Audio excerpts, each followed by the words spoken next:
Hello, everyone. Hope you all are doing great. Happy Friday and happy International Women's Day. We hope you all are doing great.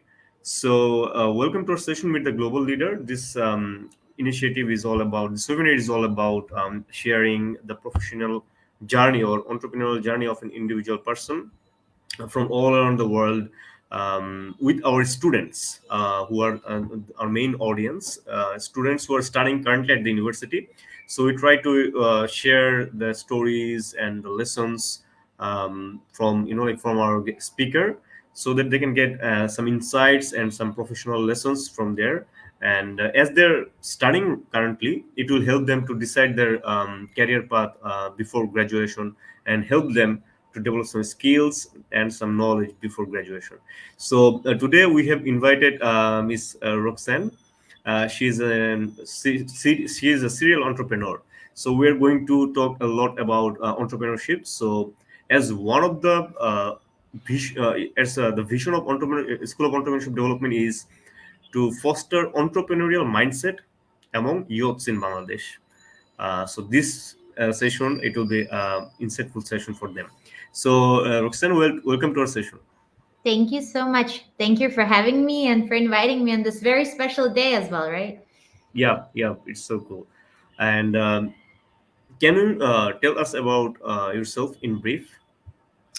Right. Originally, actually, I was born on an island called Sakhalin, so it's next to Japan. It's a Russian island today. But I moved to Denmark in 1992, where I spent majority of my life.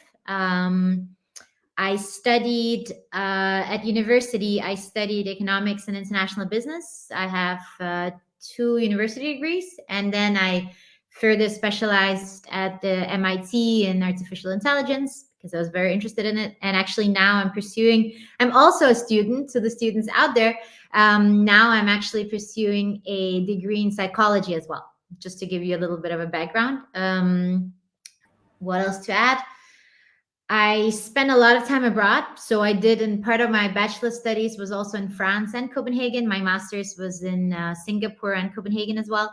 And then I spent some time working at the UN. I worked in New York with social entrepreneurship, actually, in the Middle East. And then afterwards, I founded my own companies, which I guess we're going to be talking a bit about. But there I worked mainly in the Middle East. I had a company with an office in Cairo, and we also had an office near Frankfurt.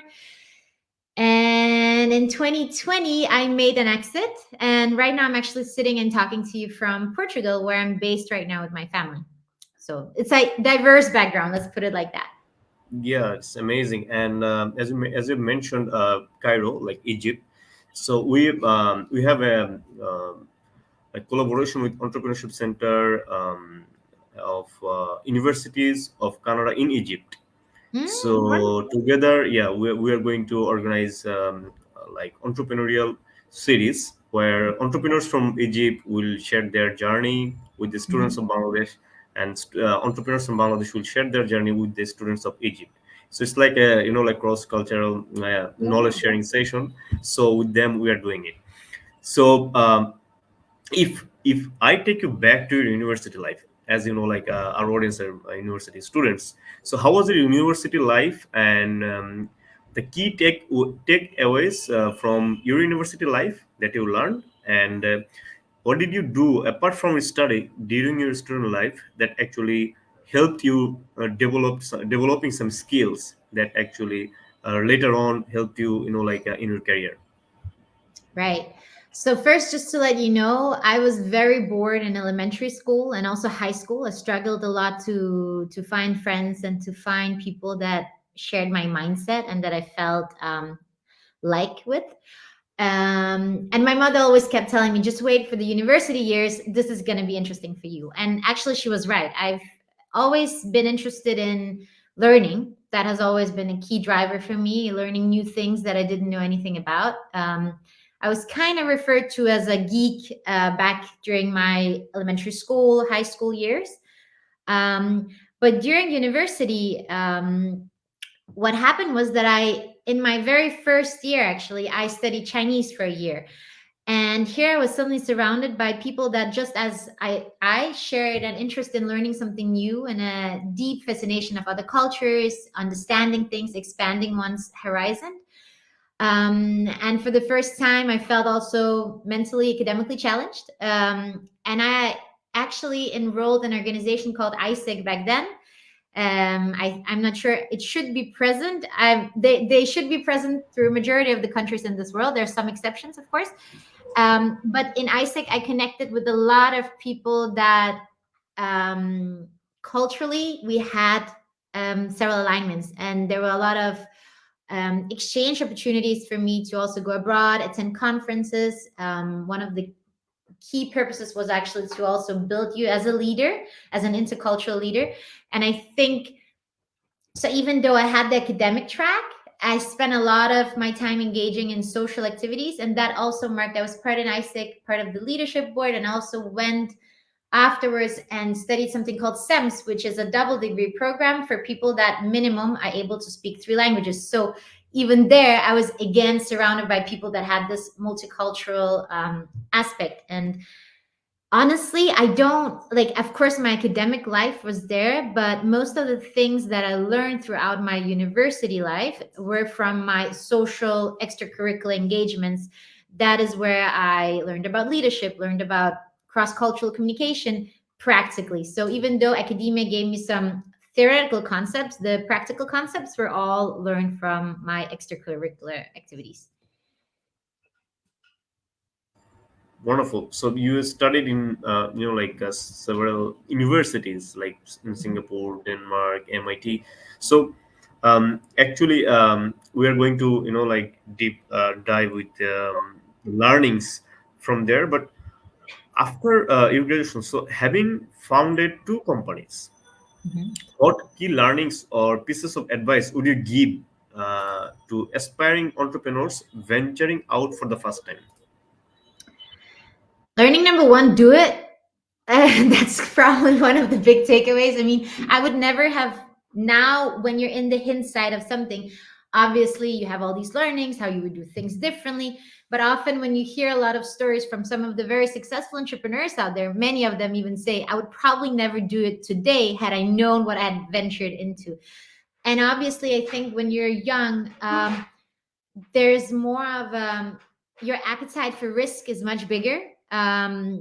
There's a more like risk willingness because you are doing this for the first time. And I think honestly, through the world today, especially where, you know, I guess we'll touch upon this a little bit later, but we're moving to a world where you can acquire knowledge online, basically. And it's a lot about the practical experience. So moving from the theory to the practice. And I think through entrepreneurship, you can really take whatever knowledge you have and implement it and see whether it's working.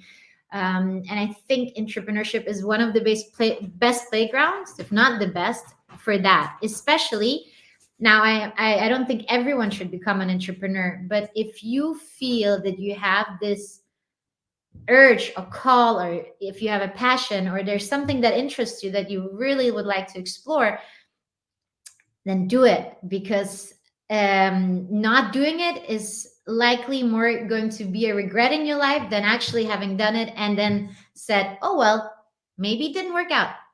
Maybe I'll do something else. Or maybe it worked out and it was cool, or it was learning for whatever. But so, number one is do it. And I guess, yeah, the other one is that we really learn best through practice, through failure, and all of that. That's the best places to learn, and I think the entrepreneurial environment allows more space for that. Absolutely. Um, you worked as a like business development consultant and international development consultant. So, what was the differences in between these two? And as a business development consultant and international development consultant. So, can you share some key skills that an individual should have to perform um, good at these, roles, and what actually you learned by working in these two roles? think probably the first comment is going to be you have to look beyond the titles because depending on where you're operating, titles do not really matter much. I'll be honest with you. You're going to meet, you know, people with exceptionally fancy titles that do really boring things. And so the title is not exactly always indicative of the work that is being done. Also, in respect to, let's say, you can have a management title, but you never have managed people in your life, but the title is there, right? So there's like, I think it's important to be to not, you know, take the title at hand. And I'll just give you an example. I have all my degrees. I've And, actually never shown any of sorry to my interrupt.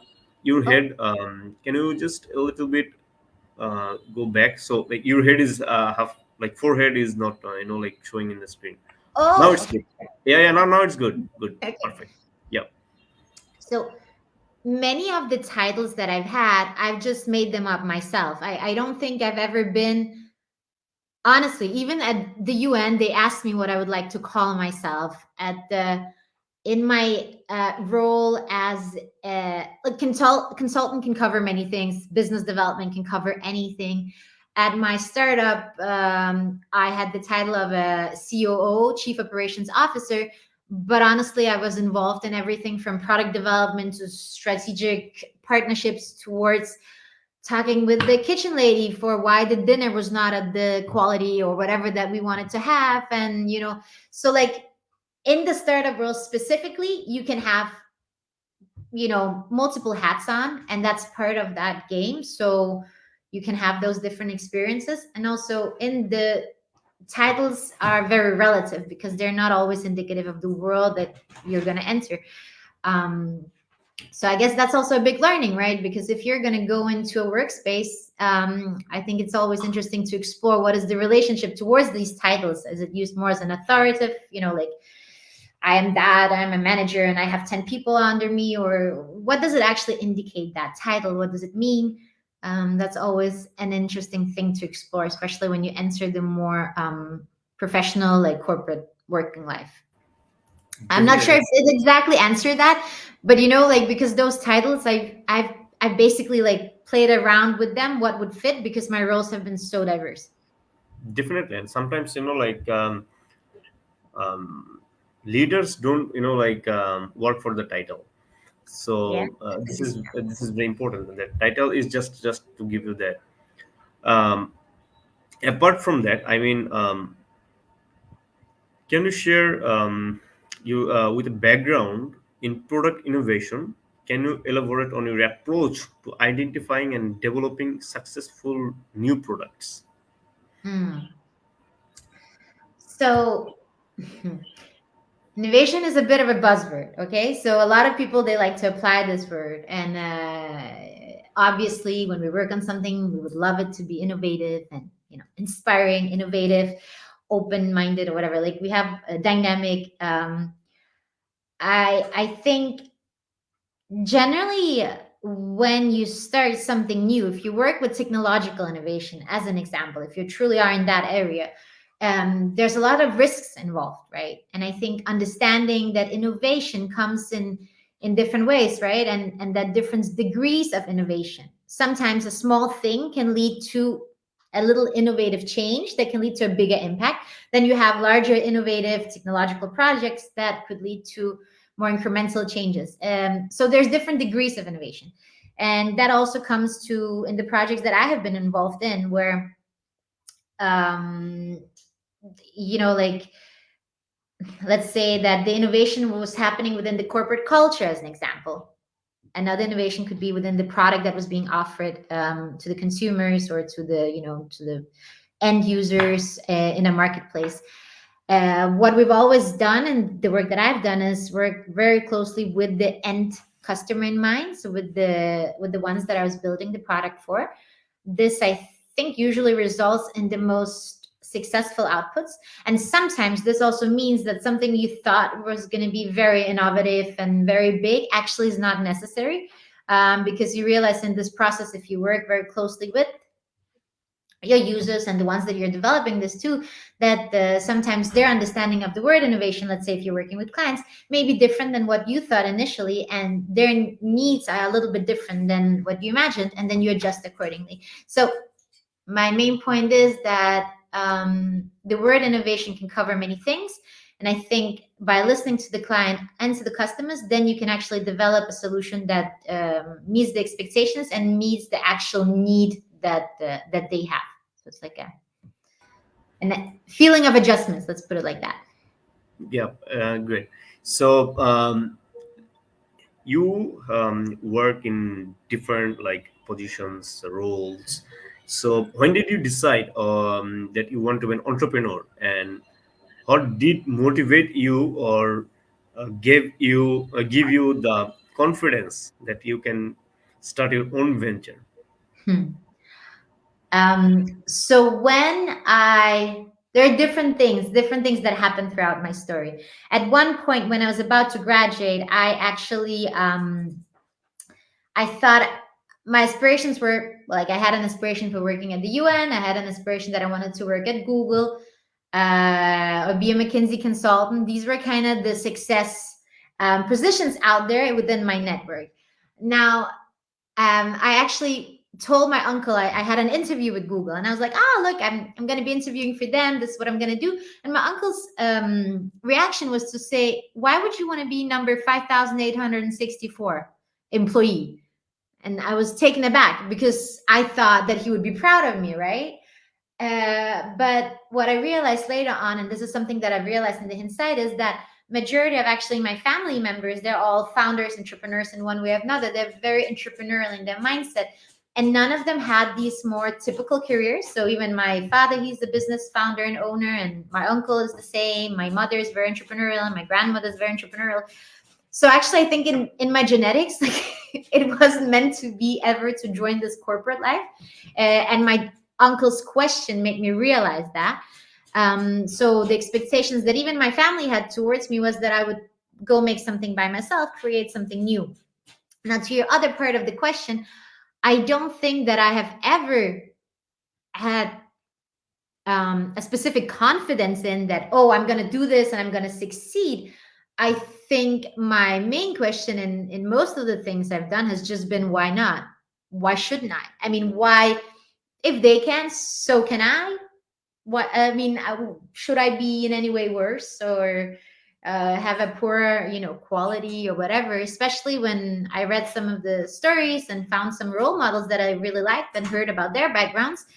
I became very much aware of the fact that I was in no way different to also be able to have that success story. But never in my life have I been, having a specific feeling that I was chosen or that I was special in a way. I'd more had a feeling of, if others can, so can I. And then, actually, just to add on your question, when I worked at the UN and I worked with social entrepreneurs, I faced, it was an interesting realization for me because I came from the typical university, and I came there and was part of running the program. Um, and what I saw was that that basically all these people that were working in the Middle East, they were doing a lot of things, and I specifically worked in post-conflict environments. So they were doing incredible change. Yet I came here from headquarters, New York, and I didn't actually have that experience. And when I was there, realized I also wanted to actually have tried to have that skin in the game. And I think entrepreneurship is a lot about that, because it gives you an opportunity to have that skin in the game, which demands accountability, which demands ownership. Um, and that makes you feel that you are really in it in a way, right? You cannot just blame it on someone else or say. And there's just one point I realized later on in my life. I also had an interview with McKinsey. So I passed the initial interviews, and I had the final interview where I was sitting with the managing partner, whoever I was having the interview with, and he asked me whether I was doing something. And at that point, I was just I just started my tech venture. It was just the beginning of that journey. And I told him about what we were building and why I was so passionate about it. And then he told me, but why do you want to do McKinsey? Like, why do you want to join us? And I was like, again, taken aback because McKinsey has been this kind of, this is where smart people are, right?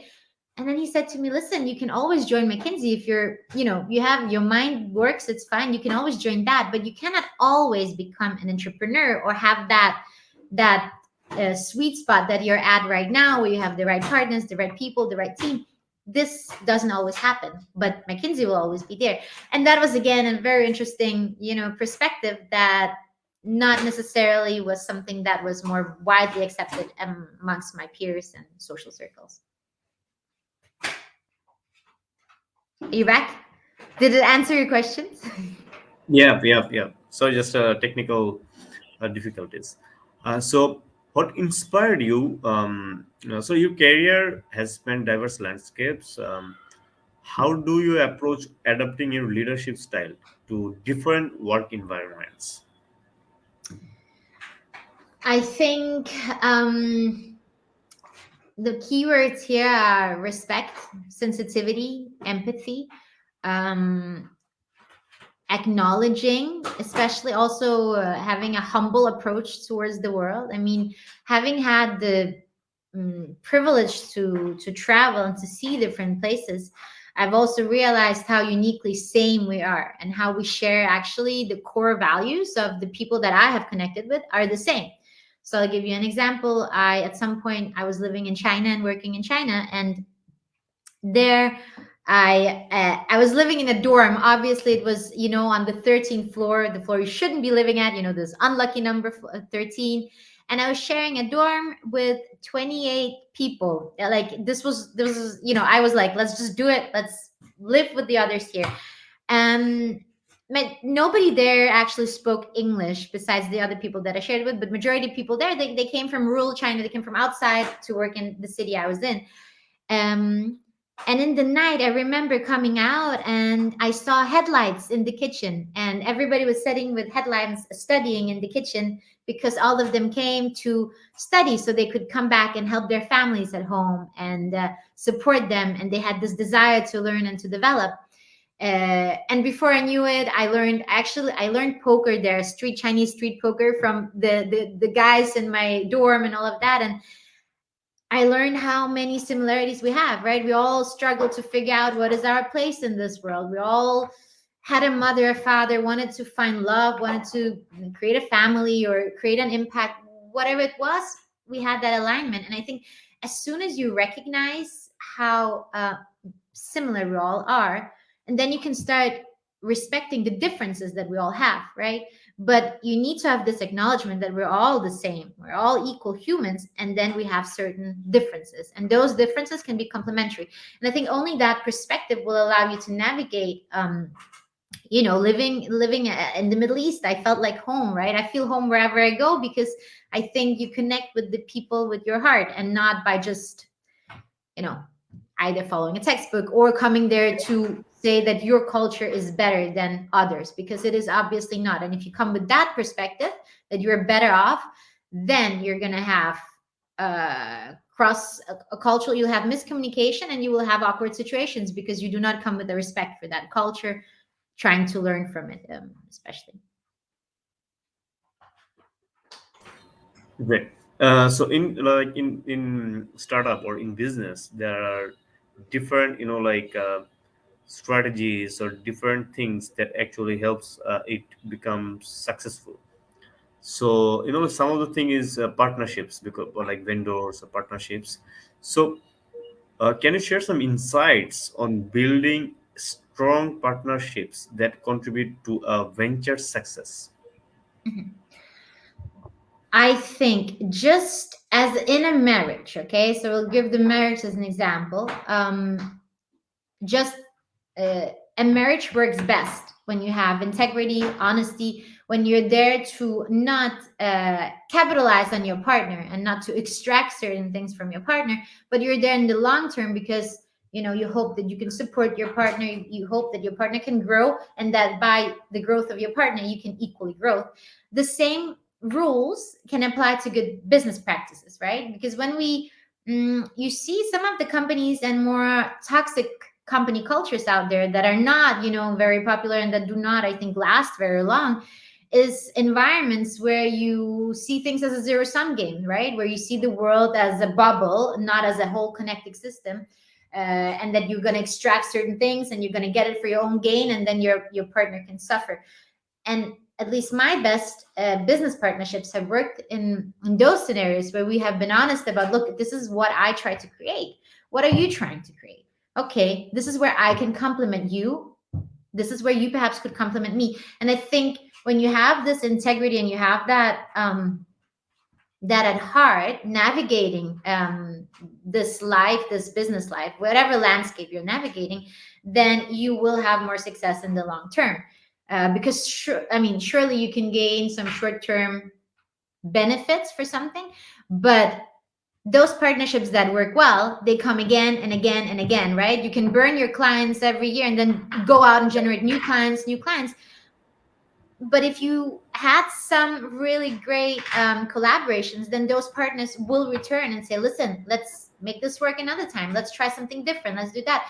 And even I know myself that I have had we've had also challenging, obviously, financial situations and all of that. And then the people that I worked with really well in the past, they're like, listen, why don't we help you out here? Maybe you can do something there or whatever. Like, they come back because they know that your way of operating is good, ultimately good, and that you're interested in creating something good and not just by generating a short-term profit and then exit. And I think that's a good base rule. Great. Like today's world is like very much interested and excited about AI. So can you like share a little bit about it? What is AI, and by like engaging and learning about it and knowing how to effectively use it, how an individual or especially an entrepreneur can ensure more age in their venture, and also um, can you if you share about like AI powered startup you co-founded, and what challenges did you encounter in this specific application of technology? Okay, so just to give you like a brief about my own startup, we specifically worked with computer vision, where our vision and goal was to analyze athletic performance through through a software using computer vision that then could be able to spot early stage potential talent. We started with football, but it could be in any sports genre where you can make certain calculations and then see, does this player have the potential to go to the next level. Now, this type of software is obviously very useful, especially in developing countries and in countries where you do not have a more formal structure and where you have a lot of people, where it is more difficult to spot potential and talent. And then this would come in and help this talent to be, become more visible. As an example, this is one way you could use it. You can use it in anything, honestly. You could also use it in ice hockey. You can use it in horse races, whatever. You could apply computer vision everywhere. And yes, we do live in a world where AI is obviously not just it's the buzzword, right? Everybody's talking about AI. I think I think the most important is, if you want to navigate this field, is first of all to just put the buzzword down and actually understand what it means. There's a lot of free courses available. I'll also be happy to share a link with some good resources that you can read in order to understand what is it actually, what is general AI, what can be done, what is being, applied, what kind of interesting use cases are there, because there are many use cases. And there are many interesting ways of how you could apply technology. And for me, ultimately, technology is, I view it as a tool that can help us to do things that we do really great. I mean, it could remove the focus of certain areas that are boring, that we do not need to apply our minds to. And then it could help us to become better or focus our time in the directions that we're good at when it comes to being human. Now, there are many perspectives within this field. And I think there's a lot of also things to bear in mind, to be cautious about, especially you have female entrepreneurs, right? The biases that we have within the technological field, how things are being developed. It is a like tech startups have been very dominated also by mainly men, and you see now this rise of also female software engineers, and you have some very interesting role models and success stories out there. Even um, actually, even the CTO of OpenAI, right? She's a woman. So like there's some interesting things. So I think generally, yes, technology, you should use it. I mean, I think I've been working with social entrepreneurs that had great ideas, but they did not use tech in them. And have they I saw many cases where technology could have been used to actually make their startup more efficient, so they could have focused on that impact they really wanted, but they didn't implement it, and that made that they struggled in certain areas. So I think coming in and looking into how can technology make things easier, how can they make things work better, and then educate yourself in the different directions of artificial intelligence, and also navigate what is the buzzword, what is not a buzzword, because some people, they use it and it's just basically they're talking about Excel sheets or whatever. But I just mean like that there are different ways of applying it, right? There's some very interesting things happening within the medical field, within robotics, within so much hardware development as well. So look into the different directions that AI has. Use the free resources that are available online. Try to follow some of the people that are leading some of the developments happening, and you can follow them easily on LinkedIn. You can follow them easily on their blogs to give some. They will give you some insights about having more critical reflection on what actually makes sense. Because I think the most sad thing that I've seen is that with all the needs that our world has, right? We have so much inequality, we have so much economic disempowerment, like there are many challenges. And the last thing I think that AI should be used to is to optimize, shoe matching, whatever, like it's in there for shoes or whatever. Like you can use this on truly difficult areas, right? And so I think coming in with that and then really seeing where can you address a need in your reality that would make life better for people, that would make a lot of sense, like from that perspective. So that's Definitely. And what are the key learnings from your startup experience that you are currently incorporating into your book? I think there's so many. Okay, key learnings. Very Okay, but few, probably like. key learning is okay. Uh, so in my book I explore a lot of the startup world and some of the many dilemmas that we face as founders, right? Dilemmas being power dynamics, how do you apply ethics, how do you actually build a good team, how do you create a good culture, um, Great. fundraising, all of these. I kind of touch upon these aspects, but what I've realized, and I'm exploring the what ifs of startup life, right? Because you, even in life, Yep. we have so many what ifs. What if I didn't go to work that day? Or what if I proposed to that, woman? Or if I declared my love to him, what would I happen? Or whatever. We have so many what ifs. And what I realized in my own startup journey is that um, you're constantly faced with these maybes. Maybe I should do this, maybe I should do that, and you never know if maybe going that way is going to be good or bad, because maybe initially it seems as a good idea, but then when you actually chose that idea, that maybe turned sour and it didn't go well, right? You don't know. But to minimize the amount of what ifs and regrets you're going to have, I've realized that the best decisions, they come when you are in a good environment.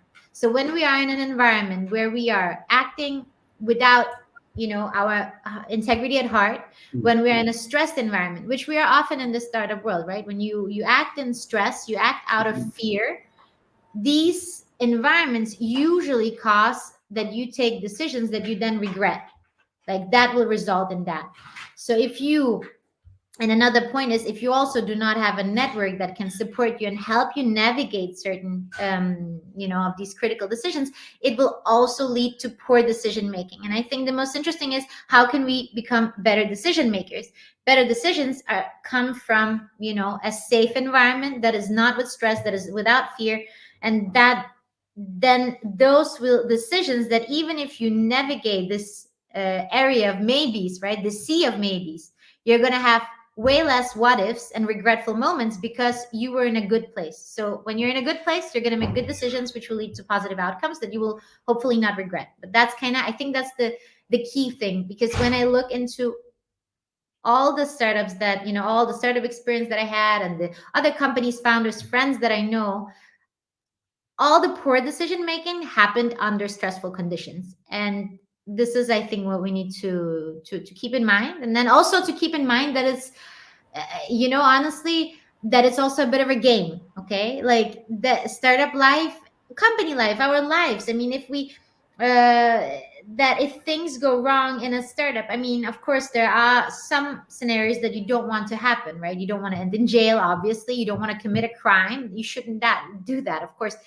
But other areas, this is a game where you fail, you move on. This is not black and white. And if things didn't go well in one case, that doesn't mean that they will not go well in another case, because there's so many dependencies. There's so many things. You can meet the right people. You can also be unlucky and have a product where the market is not ready for your product.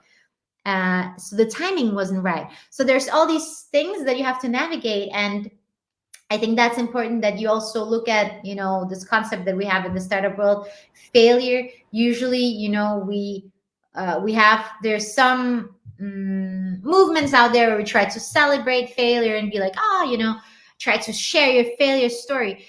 Sharing failure stories are hard, especially when it comes to the more difficult parts, right? And Yeah. here specifically in my startup, I talk also about sexual harassment. I talk about failed personal life, things that are more, sometimes when you hear these failure stories, they're kind of funny. We laugh, haha, oh, then he did that, but then he did this, and then he kind of succeeded and it worked out well.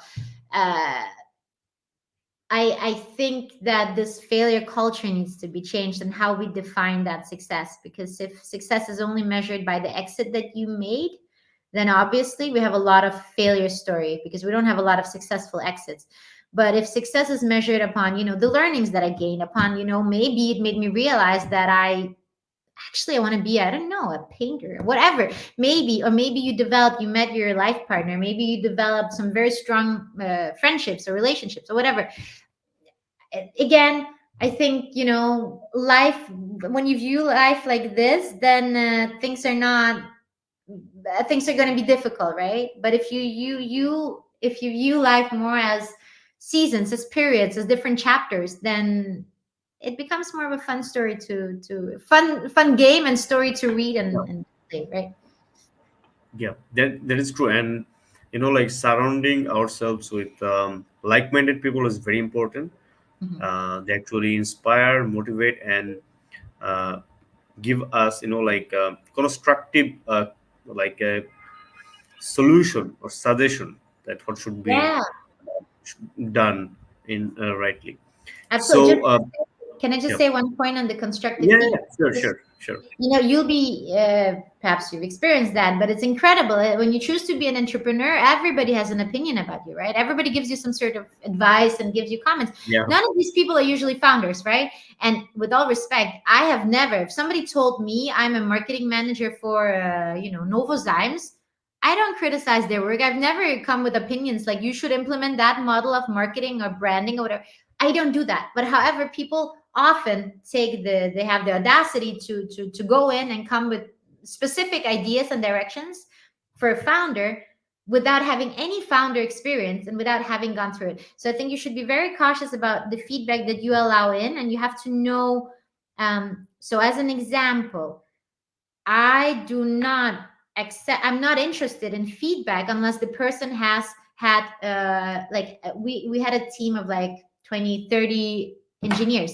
Unless a person have had people under them, I'm not interested in the feedback. I'm literally not, because I want feedback from someone who has been through that journey, or at least understands the pressure that can be there when you have to ensure that people get paid, right?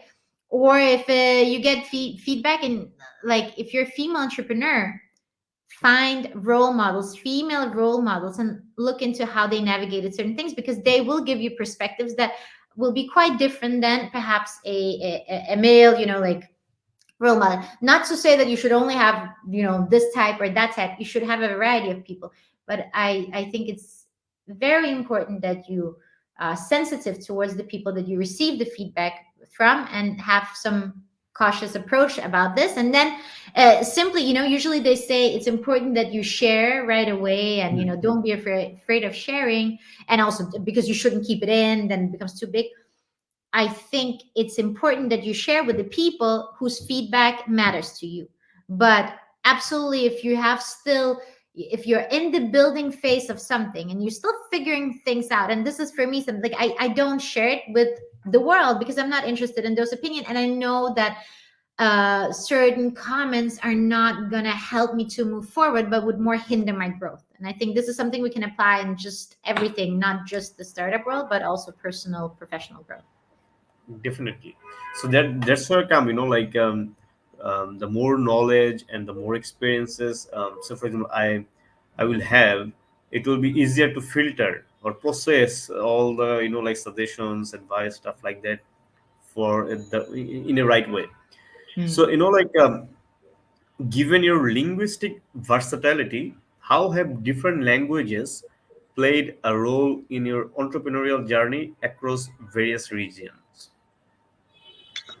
I think it goes back to the cultural question again, because the study of languages generally, when you start, I see multilingualism as a gift, right? Because the more languages you're able to talk or communicate in, the more mental models you can understand and grasp. Because what you realize, as if you, as an example, I speak Russian, right? And the Russian alphabet and entire language model is quite different than the Danish one that we have, right?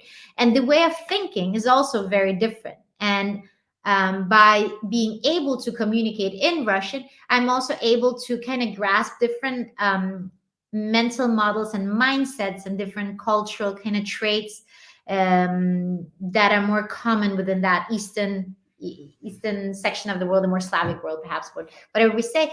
And the Danish language obviously allows me to very easily understand and even relate to, be Germany or Sweden, Norway, whatever. I understand that mentality easier and mindset. So I think it has been a gift and it's a blessing because it allows me to navigate more, respectfully and cautiously, understanding that we are actually different in how we view things, and that has helped.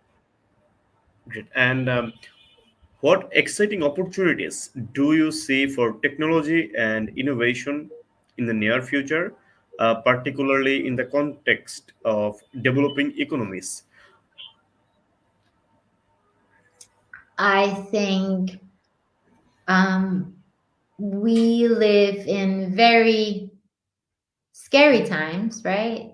We live in incredible times as well, right? Because we live in times where we do 3D printing in space, where we're now talking about how we can make customized medical solutions, and we also live in times where we don't know. I mean, we literally don't know what will happen in 50 years, right? Some say the world will end, others maybe that it will end earlier. We don't know which careers we're going to have. We know for sure that the jobs that we have today will not matter in 50 years, that they will be different titles, different things, different everything. And I think that empowers all of us to, you need to take ownership of your life, because we're seeing a lot of, we have political systems that are failing, we have economic systems that are failing, and this means that we have an opportunity to really mm, not just follow, whatever you're seeing, but to really take that ownership of the trajectory that your life takes, because technology offers an access to knowledge that has never been offered before. Today, hypothetically speaking, we have, no excuse for not studying, reading, because most courses, I mean, there's the business side of universities or business schools that are saying, you need a degree, you need to pay for your education, but you can find majority books online. You can find majority studies online for free. You have some incredible, people that are offering their knowledge fully for free. You can find all the classics for free. And I think this is an empowerment, right? Because that means that you, regardless of where you are in this world, or regardless of your economic resources, that maybe you're not able to enter this paid state university, but that doesn't mean that you cannot enter and get access to knowledge. And today, I think that the knowledge will get you much further, because you can be in Bangladesh, you can be wherever. I mean, often I honestly I meet founders that have global teams, right? This is becoming more norm, and those global teams, they're based everywhere. Everywhere, and even Bangladesh, even the Middle East. That's where I work, but I have many friends that also work in the Philippines, or and people don't even know sometimes where their colleagues are sitting, meaning that we have this opportunity to honestly just become and go into the direction that we're passionate about, and not just be limited by our immediate economic opportunities at the location that we're in, or the social upbringing that we've had. And you see that, right? You see it. You see Google. They don't judge by diplomas anymore. You have more companies that actually hiring on the skills and not on the diploma, which is different than it was before. And the same comes to startups, right? You have all the knowledge out there to found a company, to learn from the mistakes, and you also have programs out there, role models, people that I think, I would honestly invite everyone who's watching. I mean, go on LinkedIn, follow first, either follow the people you're interested in, but actually I will challenge you to write to the people that you find, interesting, inspiring, right? And ask them if they want to be your mentor. Because worst thing that can happen is you're going to get a no, or the person will not. Best thing is that you're going to get a mentor from an that is experienced, that is inspirational, that works in something. And I've been surprised by how many people actually would like to do that, but we just simply don't know, right? Even though we're interconnected, but we don't have those personal small connections. But I have many friends that would love to make that type of difference, if they could somehow share their knowledge, their network, whatever. And I think, yeah, so I'll nudge everyone visiting or listening in right now to go and write that message. And if you don't know how to write that message, I mean, take it to Chat GPT. Say, I am writing to someone I don't know. How can I phrase this in a polite way to just inquire about XYZ? And Chat GPT will do it for you. So there's literally no excuse for not just pushing it out there. Building a network, follow the right people that you think are interesting to follow, and go build the companies that you think are worth building. Definitely. And like pointing that note that you have just shared is, when someone is in social, like this platform, networking platform, LinkedIn mostly, so they want to connect. So everyone wants to connect, even CEOs, investor, whoever the person is. So they are here to connect with like-minded people. So if anyone can connect with like themselves, with the person, the things they do in common. So, and the thing that you've said, that reaching out, like for mentorship or to learn or exchange knowledge would actually like let them enrich with knowledge, information. So that is very important. So we are almost at the end of our session. Roxanne, if you should just share for the students who want to be an entrepreneur in future, so what are the things they should keep in mind in terms of skills, in terms of knowledge, before start their own venture? I think that they should keep in mind that ultimately they are the only ones that can define their own success and their own definition of success. And skills, knowledge, I mean, all of this, you have the internet access to it, and you can learn all of that. Things that you cannot learn, however, are a little bit more difficult to learn is, humility, authenticity, to keep in touch with your core, to have a moral compass that guides you when things are difficult. Those are the more difficult things, and those you can only tap into, I think, when you grow as a person. But everything else, I think you should just honestly just do it. Just go out and try, and don't be afraid, because there's no reason for why you shouldn't. There is no reason for why you shouldn't. Um, I think our educational models today, they really do not support us in the best way, because most of the knowledge that we're being, educated in is the knowledge of yesterday. However, in our world, the knowledge of yesterday is not even applicable because things are changing so fast. So I would, if I were you and I wanted to have a, I wanted to have a, wanted to start in this journey, I would go in, I would find some of the inspirational models that are out there. I would be happy to share some resources after, but like, follow, read the blog posts, listen to podcasts, like just like having this conversation. I think you're doing, really, this is a really good example of something that you can do that can have these ripple effects, because you never know. But really get yourself out there and not just passively sit and wait either for it to happen to you, because usually it doesn't. And as soon as they say energy, acceleration, how that happens, right? You start doing something, and then things just, you meet people, you're out there, you talk, you reach out, you listen in, and then things usually start to get more exciting, like that. So yeah, that would probably be my best feedback or approach to that. Definitely. And the mindset, all through your like points that you have shared, mindset is very important, and you constantly thrive, and you have the hunger for new things, for knowledge. So this is one of the most important part, I should say, that because like the continuous learning and updating ourselves, or students, for everyone, is very important, because things are changing very fast and rapidly.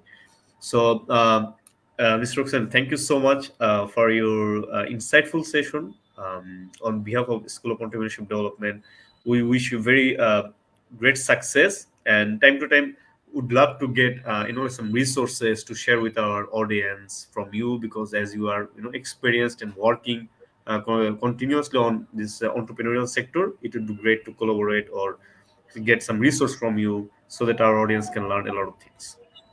Absolutely. I'm that happy and honored that you invited me. And also, a big invitation to everyone out there. Please connect with me on LinkedIn, and you can even practice by sending that message, and even tell me what you're looking for, right? If you're looking for some specific advice, the more specific you can be, the more specific output you're going to get.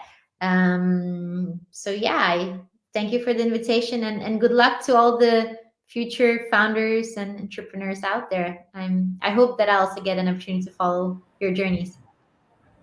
Great, and thank you so much. Have a good day. You too. Bye. Bye.